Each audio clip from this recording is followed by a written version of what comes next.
Assalamualaikum warahmatullahi wabarakatuh. Sampurasun badaya tepang dengan di sarang pidangan dongeng Sundanya. Urang ngadongeng deui urang neraskeun hanca dongeng anu katunda kalayan ngabantunya cara carios si Rarai Bodas. Ieu dongeng teh karangan Mang Nyalira sok sanaos dongeng basajan, malah mandar janten hiburan. Kabaraya anu satya manco kan dongeng Mang di mana we ayana mugi sadayana. Aya dina kasehatan lahir sinerangan batin dilalancarkeun sagarupinanya. Tong hilap dirojong ditaroelan tombol subscribe. Atuh Mang oge nganunkeun anu parantos like oge komen. Mangga mitra supados teu nyangkolong ting kana waktos urang sami-sami dangukeun di kumaha terasna ieu carita si Rarai Bodas. Sok kaparayun sadayana.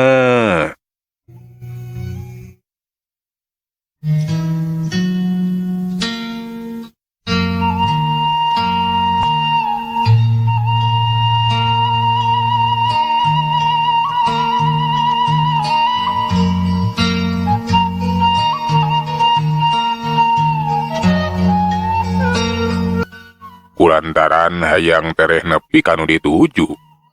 Atuh eta sinon kieu teh numpak si rawun we.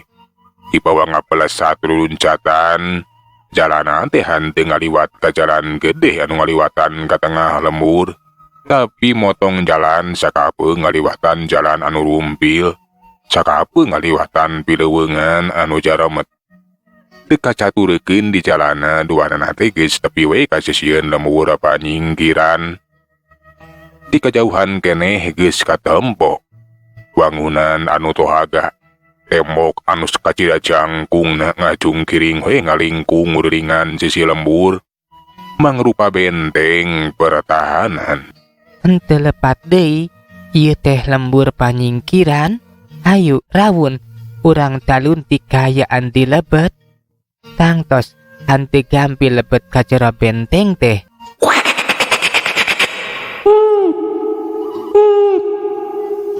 Si rawun tere mahalan di ditu nama cekrah-cekroh arak urung ukwe mitra.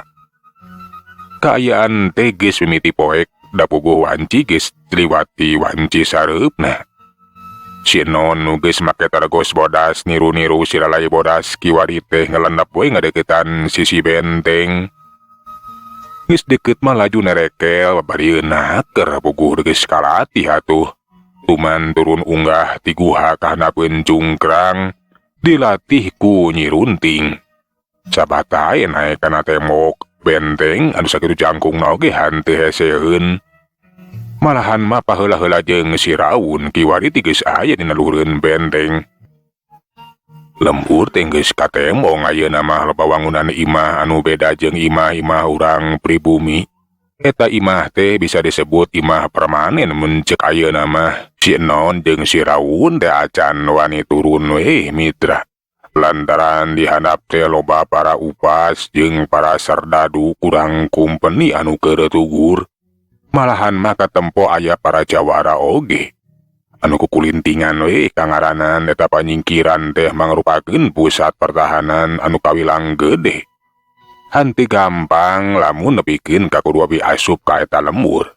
Ieu lembur teh dijagi ku jalmi anu sakitu seueurna. Tangtos abi teh moal tiasa sakitu bae lebet ka ieu lembur. Kedah ati-ati keun.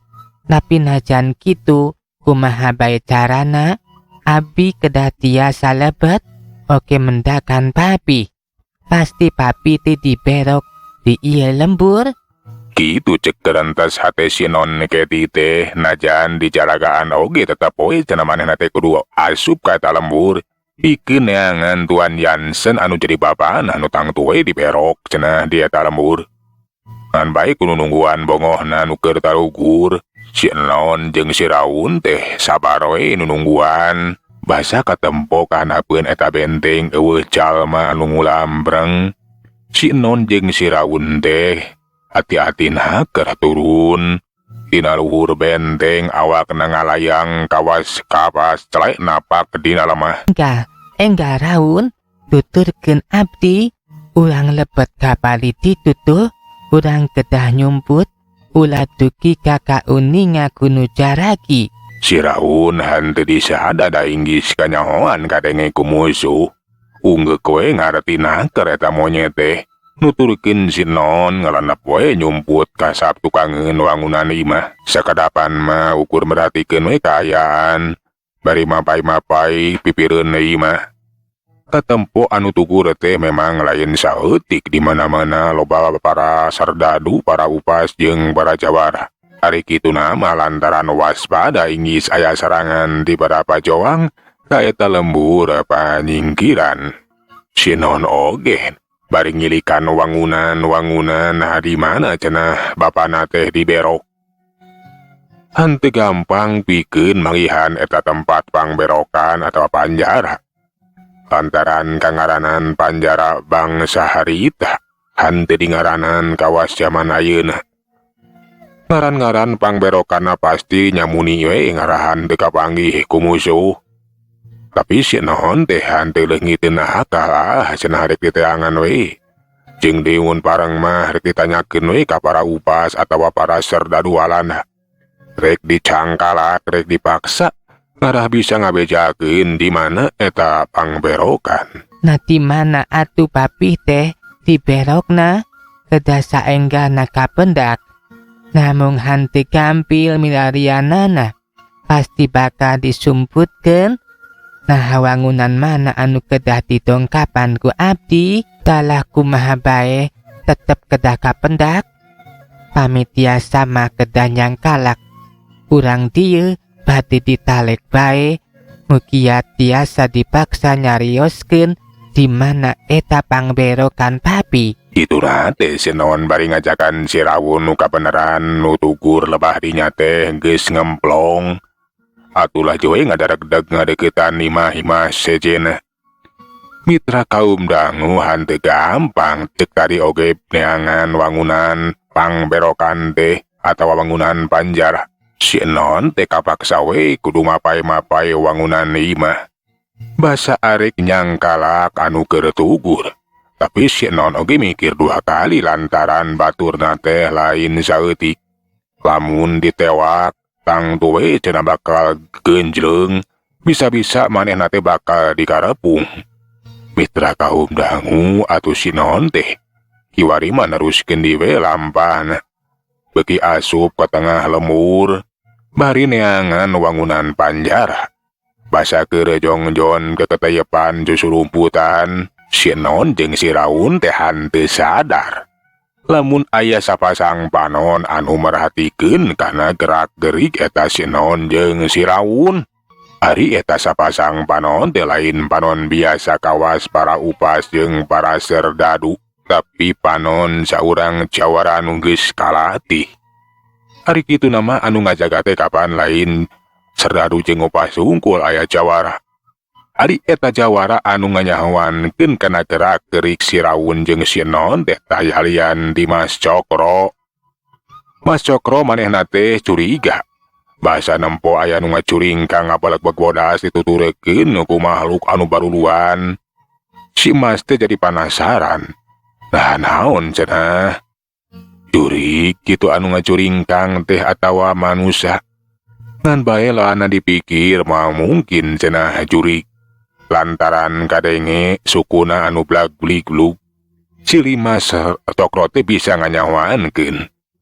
Mitra kaum dangu laju we eta si Mas teh nuturkeun ngunguntit ka Non Keti jeung si Raun. Sedengkeun si Non anu dikupuntitna kiwari mah kakara sadar.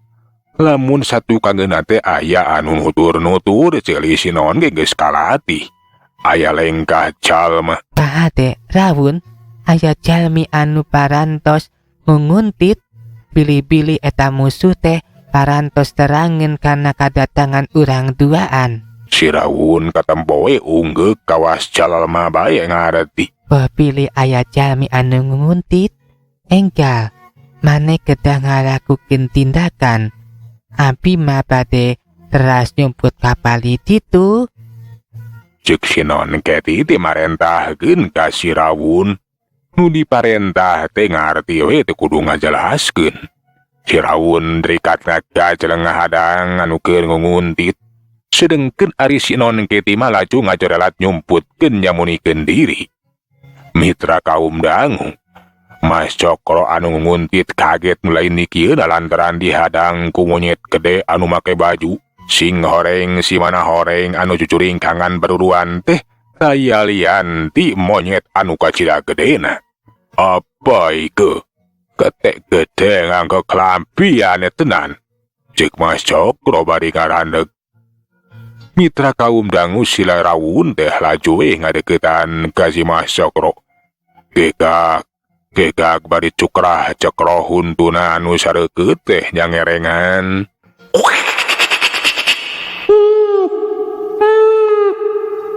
Keteh. Opot gese manungso nganggo sendangan. Koe wani mlabu mrene. Ceuk si Mas Cokro cenah maneh teh monyet.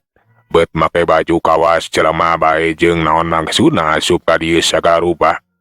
Barang ditanya kitu eta monyet teh hanteu nemalan. Tapi kalah ka cukrah cekro laju narajang ka Mas Cokro.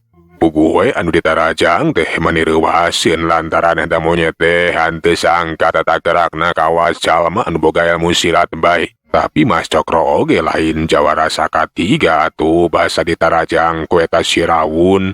Sakilat manehna teh nyingkahan panarajang. Si Raun anu ngakajeleng ngagabrug laju disingkahan ku Mas Cokro bari ngakajeleng ka tukang. Atuh si Raun teh nyamos ukur ngagabrug angin mitra. Mas Cokro sakedapan mamerhatikeun ka si Raun. Sajroning hatena mangagarantes cenah eta monyet teh kawas pisaeun kana ilmu silat. Panarajang lain panarajang monyet biasa. Mas Cokro jadi beuki penasaran. Nah di mana eta monyet teh pasti cenah eta monyet teh aya nu boga. Boa-boa anu bogana teh anu tadi jujurelatan ngabalekot bodas. Anu laju nyumput. Mas Cokro teh manehna nangtukeun sikepna. Eta monyet teh kudu sagancangna dicangkalak ngarah bisa laju ngudag-ngudag anu bogana. Tapi pikeun Mas Cokro hanteu gampang pikeun nyangkalak sok omong ngarubuhkeun si Raun. Kapan si Raun teh lain monyet biasa, tapi monyet nu geus kalatih dileutik kaasuh ku eta nyini runting. Atuh sabata eta monyet teh lian tingarti kawas jalma. Boga pangabisa anu lain bandrak-bandrakeun. Daeta we basa Mas Cokro ditarajang di ku si Raun gerakanna teh mungguh cepet. Jeung tata gerak jurusna memang poara hebatna. Atuh Mas Cokro ngimbangan panarajang make gerakan-gerakan anu aneh oge. Da tata gerak ilmu silat sanca bodona. Awak Mas Cokro kulak-gilek kawas orai leungeunna teh sakapeung luar leor. Jeung sakapeung mah arek notog ka musuhna.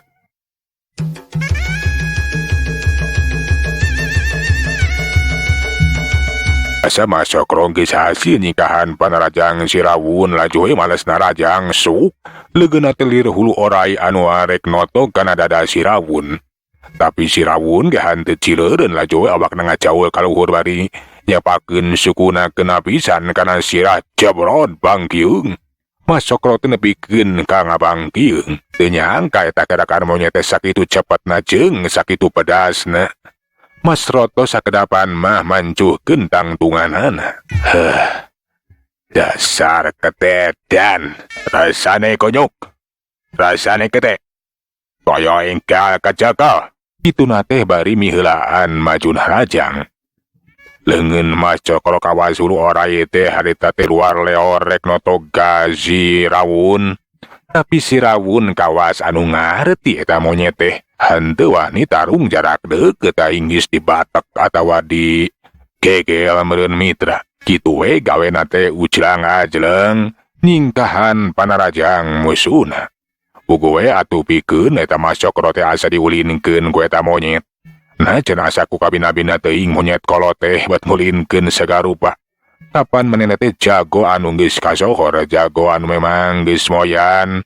Tapi nah diulinkeun ku pantara monyet. Mas Cokro beuki kahudang amarahna. Kiwari mah geus teu asa-asa ngagunakeun sakabeh pangabisana. Jurus-jurus simpanan teh diketerukeun ngarasa gancang ngarubuhkeun eta monyet atawa si Rawun. Ngan bae eta Mas Cokro teh hande nyahoeun. Lamun si Rawun teh kapan muridna Nyi Runting mitra. Hiji jawara anu memang lain jawara biasa. Jawara wanita anu memang satata elmuna teh jeung kirak sabumi. Jago anu memang pinunjul. Najan eta Mas Cokro ngeterukeun sakabeh pangarti jeung pangabisana si Rawun teh unggul bisa nyingkahan sakabeh panerajangna. Malahan mah sakali ieu mah si Rawun geus bisa ngasupkeun di panerajangna. Hiuk celebet. Pipi Mas Cokro teh ditampiling satarikna. Wang kiung henteu cukup kitu. Suku si Rawun teh ngarawel kana suku musuhna geus kitu mah dipedol satarikna atuh kadabut. Mas Cokro teh titeuneut bujurna kana taneuh garing.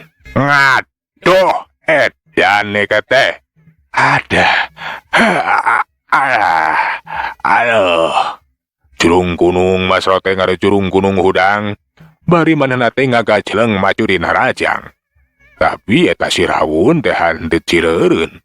Basa nempo musuhna masih keneh bisa hudang bari narajang rikat manehna teh ngacorelat ngajauh di kaluhur. Ari laju pok saing ngacurelatkeun awakna nyaho-nyaho kiwari geus aya satukangeun Mas Cokro. Geus aya di satukangeun Mas Cokro mah. Dampal suku monyet teh dipake nyajak bujur Mas Cokro. Nepikeun ka Mas Cokro teh nyolontod we. Selontod gabru. Nepikeun ka nyuk sruk atuh. Eta Mas Cokro teh aduh-aduhan we lantaran beungeutna teh disusur kana taneuh garing. Beungeutna balobodan ku getih. Aduh medan keteh. Apa iku sukriwa? Tenan iku keteh. Aduh. Ubaka izin kala karo keteh. Jika ta Mas Cokro manehna teh maksakeun hudang era cenah lamun nepikeun ka teter eleh jajaten ku monyet teh asa mireungeuh musuhna ngajerung gunung. Si Rawun teh henteu laju narajang. Tapi ngakajeleng we ninggalkeun tempat-tempatan kawas hayang diudag. Laju we Mas Cokro teh manehna ge milung udag bari gogorokan ka baturna. Awas cenah aya monyet, aya monyet. Aya monyet aneh kudu gancang dicangkalak. Aya nu geus nyusup cenah aya musuh. Mitra kaum dangu atuh para upas, para serdadu pon kitu di para jawara baturna teh milu we. Ngudag-ngudag eta monyet. Anu katingali monyet teh luluncatan gerakan teh mungguh cepat. Ujrang ajeleng di antara suhunan imah.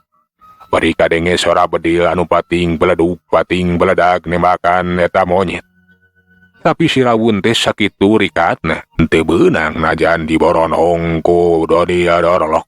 Pon kitu dikarapung ku para upas jeung para sordadu. Para jawara ge manehna pating polohok we na cenah aya monyet make baju bajiri jeung luluncatan ujelang-ajeleng sakitu rikatna. Kawas boga pangabisa anu luar biasa. Mitra kaum dangukeun urang tunda ngeunaan si Rawun anu keur dikarapung. Urang caturekeun deui ayeuna mah si Non Keti. Basa ngadenge aya nu ribut. Si Non geus bisa mastikeun tangtu we cenah si Rawun teh geus pada ngepung. Mudah-mudahan wae eta si Rawun teh henteu beunang kacang kalak. Pasti si Rawun teh nuju diboro, nuju ditarewak. Mudah-mudahan wae si Rawun teh tiasa nyalametkeun diri. Ayeuna api jongjon margi anu jaki teh musir kapali titu nya kedah saengga tamilarian pangberokan anu ngaberok papi. Cek si Non bari ngetayap we neruskeun di lempangna. Manehna teh keketayapan rek neangan panjara bae. Ayeuna mah jongjon lantaran lebah dinya teh geus lowong eueuh anu tugur eueuh anu ngajagaan. Basa si Non keur lempang keketayapan ngadeuketan wangunan anu rada aneh. Teu kanyahoan taneuh anu tincak teh ngadadak ngakabros. Sabatay atuh abak si Non teh nepikeun ka ngurusuk asup ka jero eta liang. Teh lah eta liang teh geuning ranjau lamun ceuk ayeuna mah atawa pitapak anu ngahaja dijieun ku urang kumpeni. Sanyana eta wangunan anu aneh teh memang mangrupakeun pangberokan panjara anu dipake ngaberok si Tuan Yansen. Si non anu kiwari geus aya dina eta jero pitapak atawa jero ranjau. Untung bae manehna bisa ngalayang kawas kapas hanteu nepikeun ka tiir ku beusi anu ngasarareukeut celek dampal sukunet napak dina seseukeut eta beusi anu malarencos.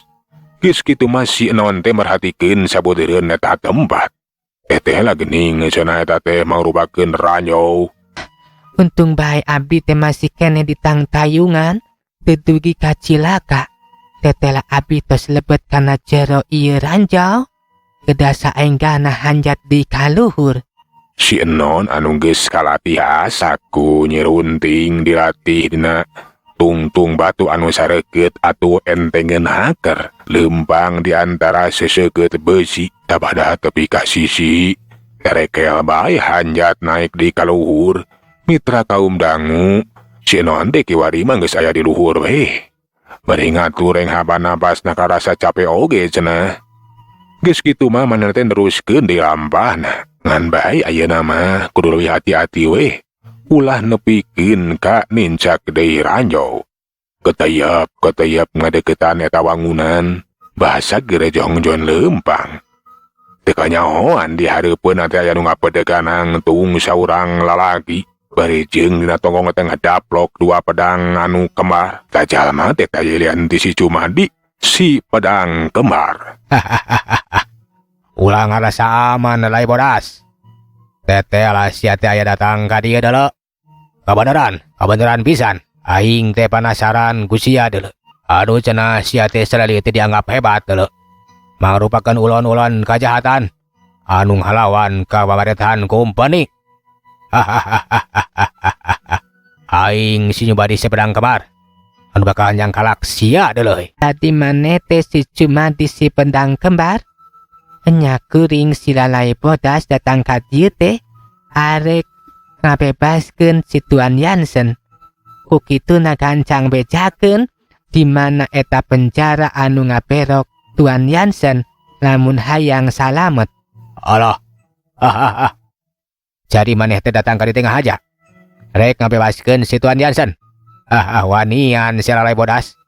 Sarua jeung maneh teh asup ka kandang macan deuleu. Bisa asup, hanteu bisa keluar. Sakedeung di sia bakal kacanggalak ku aing. Si Cumadi si pedang kembar deuleu. Tapi keket teu salah dengan aing teh. Kapan cenah mah si Lelai Bodas teh sorana teh kawas laki. Tapi nah ieu mah sora awewe. Nah bener eta teh sora maneh Lelai Bodas. Atau maneh ukur niru-niru sora awewe. Ulah seueur tataros. Ayeuna mah gancang wartoskeun di mana tempat ngaberokna Tuan Yansen. Lamun hoyong salamet gitu oke. Ai, sia kalah kang heureuyan. Kurang ajar sia Lelai Bodas. Ayeuna kene sia bakal dicanggalak ku aing. Rasakeun deuleu euy. Kituna teh ta si Cumadi teh hanteu lewat catur gancang mesat pedangna seret. Kiwari mah pedang kembarna teh geus dipesat. Kudilap ka tembo pedang anu sakitu seukeutna. Hiuk kiwari pedang teri disabetkeun ka si non keti. Si non narima panarajang ti musuhna anu sakitu karang jeung ngabahayakeun hanteu ieu gempeur jeung sieun mitra. Gerakana mungguh cepet luncatan cecerelatan nyingkahan sabatan pedang sakapeung mah awakna teh ngalayang we kawas heulang nu rek nyamer. Dagoan musuhna baranga si Cumadi si pedang kembar teh beuki panasaran lantaran geus sababaraha kali sabetan pedang teh bisa disingkahan ku si Lelai Bodas anu gerakanna teh sakitu rikatna sakitu hebatna. Tapi pikeun si Cumadi manehna teh beuki katangtang kiwari mamuseurekeun sakabeh tanaga jerona. Malahan mah marengan jurus-jurus ilmu silat dina pedang kembarna. Atuh panarajang teh beuki ngabahayakeun bae, tapi pikeun si non keti anu kiwari keur nyamur jadi si Lelai Bodas teh hanteu gempeur nya ngareupan panarajang sarupa kitu teh. Geus kalatih ku nyirunting, malahan lian ti bisa nyingkahan panarajang Kiwari mah bisa males narajang sakilat awak na kalaprak palengeun teh ngabinti kana leungeun si Jumadi anu keur nyekelan pedang. Hiuk plak plak puguh we atuh. Dua pedang anu dicekelna bikeun ka rajleng ngajleng jauh naker. Acan leungit kagetna harita teh non keti maya ngasupkeun panajang dampa sugeng ngajejak kana beuteung si Jumadi. Hiuk jebrot.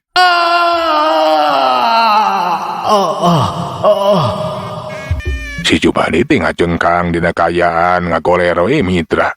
Curung gunung maksakeun hudang deui. Tapi si Enon teh kawas anu hanteu mere seunghapan. Dampa suku jeung leungeunna teh pating jelebet keuna pisan kana awak si Jumadi. Atuh sabatae kiwari si Jumadi teh ukur ngarasakeun ka nyeri bari geus teu bisa hudang-hudang acan lantaran ratu anu cukup warna. Ari kituna mah si Enon teh hayang sagancang ngarubuhkeun musuhna. Dilila-lila mah bisi kaburu aya baturna. Jeung deui hayang sagancangna menta katerangan. Nah di mana cenah pangberokan atau panjara anu ngaberok si Tuan Yansen teh. Basa geus nempo si Jumadi rubuh malah we ngadeuketan pok tumanya. Bejakeun di mana tempat ngaberok Tuan Yansen. Asok, lamun teu daek ngabejakeun, eta peuheung bakal dipencit. Tuna teh sakilat eta si non kitu teh nyokot pedang anu ngagoler. Geus kitu mah diantelkeun kana beuheung si Jumadi. Puguh we atuh si Jumadi teh mani reuwaseun. Sieun inggis eta pasaceukeut pedang teh dikereselkeun. Ampun Lai Bodas. Ampun. Jadi maneh teh hayang nyaho di mana si Tuan Yansen di beroknya. Bener pisan kancang ulah loba catur. Geura bejakeun nah di mana tempat ngaberok Tuan Yansen. Itu tuh tempat ngaberok teh di bangunan itu nganduka teuing aya di eta pangberokan.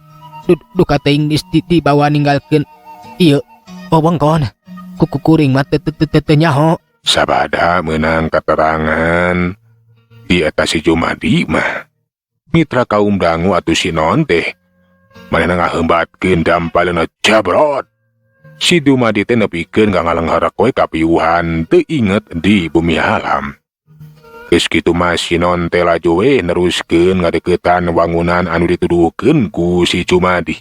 Panasaran nya cenah eta teh merupakeun tempat ngaberok atawa pangberokan. Mitra kaum dangu, geus kitu mah si non teh laju we mariksa kayaan eta wangunan. Nah di mana cenah jalan asupna. Jeung di si non teh henteu gagabah ati-atina keur da sieun aya ranjau aya pita atawa pitabak. Si non anu basa nempo aya salah sahiji panto anu dijagaan ku para ubas.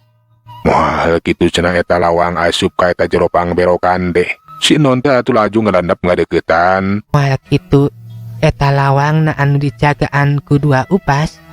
Bisa jadi eta lawang asup ka jero bancara. Enya kedah sagancangna dirubuhkeun oge tiasa muka eta lawangna.